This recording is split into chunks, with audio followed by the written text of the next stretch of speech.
Hey guys, it's me, Yaya Diamond. What's up? Okay. It is not easy being a queen. It is not.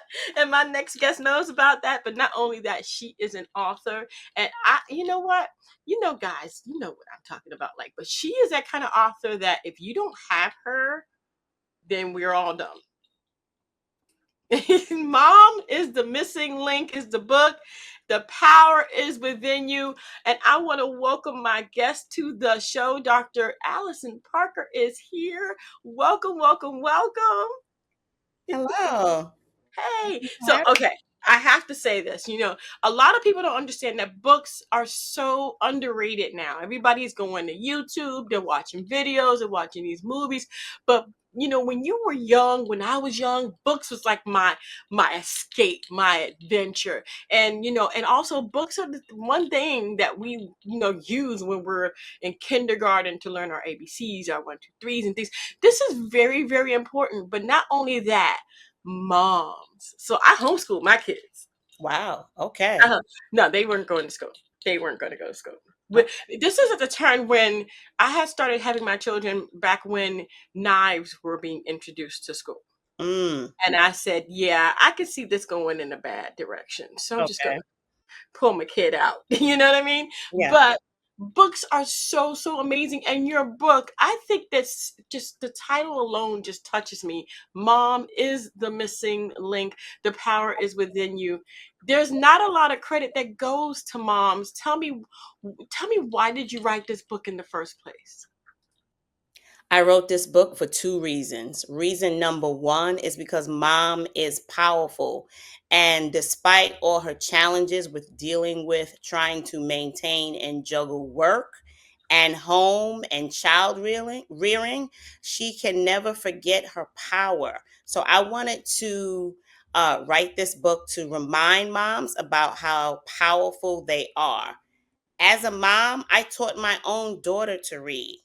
I have a Mhm. 27-year-old daughter. My daughter's name is Nia Imani, but I taught her to read. And because I taught her to read, she didn't have a reading achievement gap.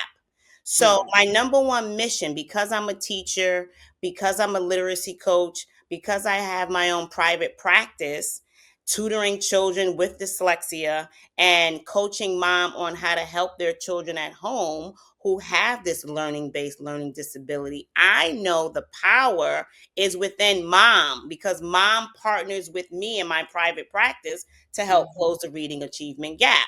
When I Mhm. meet children, they are 1, 2, sometimes 3 years behind.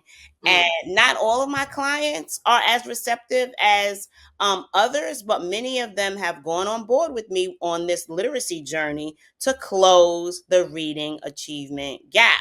So I wanted to incorporate all the pedagogical practices that I use in my own practice in a book so that mom could have an easy to read tool at her Mhm. side to help implement some of these practices at home. Wow. Tell me, what is the reading achievement gap? Because Okay. I know that every child goes on their own, they learn on their own level and they Yes. learn at their own pace. Mhm. But I never knew that there was a gap. Oh, yes, there is a gap. It's been lingering for years. I believe that the Black achievement gap dates back as far as, I would say, slavery. Mm, Think about it. When we look at the word literacy, literacy is made up of four domains: mhm, listening, speaking, reading, and writing.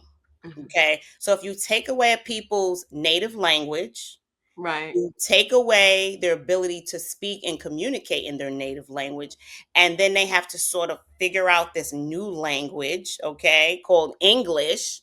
There was already an achievement gap because we lost our language. That's Yeah. number one.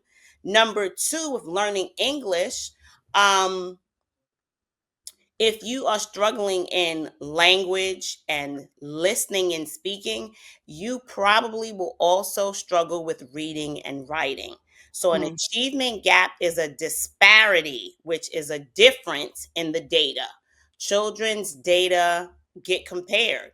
We compare children based on gender. We compare children based on socioeconomic status. We compare children based on race. So children's data is not ignored. It's collected systematically and it's compared and then reported on annually. So there's Mhm. a disparity in the data. And if you were to look at the data, it shows that African Americans are largely at the bottom when it comes to this achievement gap. Our children are very low performing, and it's my mission to help close the reading achievement gap. So, in order to help mom close a gap, you have to first define a gap, which is defined in the book. So, it's Right. disparity in the data. There's Wow, wow. some Wow. students are high performing while Mhm. many others are low performing.